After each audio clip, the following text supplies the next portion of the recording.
دا په کندهار کې ظاهر شاهي ویاله ده چې پخوا به د اوبو ډکه به ده.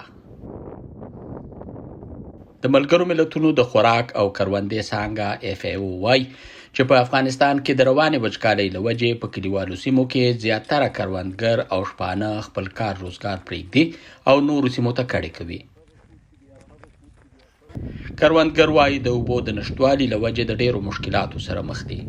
وچکالۍ سره خو موږ ډېرې ستونزې کالو. اوس الان خو دغه دي ګوره تاسې وینئ دغه باغونه دغسې وچ کلک سوي چې سره ګوره وچ سوي هېڅ دغه نه لري. نو نور د څښاک اوبه مو نشته، هغه سره په ډېر تکلیف. د وچکالۍ له وجې د غنمو کرونده هم متاثره شوې ده. FAO کروندګرو ته معیاری تخمونه، کیمیاوي سرې او مالي مرستې ورکوي چې دا راز خپلې کورنۍ او روزګارونه له دې مشکلاتو وژغوري. بل خوا شپانه وايي د اوبو د نشتوالي له وجې مالونه مړه کېږي او په مشکله د خپلو کورنیو پالنه کوي.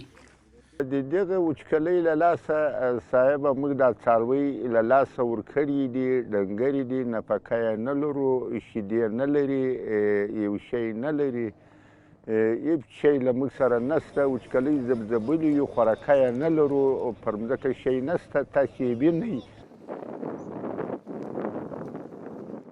د ملګرو ملتونو د خوراک او کروندې څانګه FAO وايي خواوشا 80% افغانان په کلیوالو سیمو کې ژوند کوي او په کلو کې بیا د 80% خلکو ژوند له کروندې سره تړلی دی.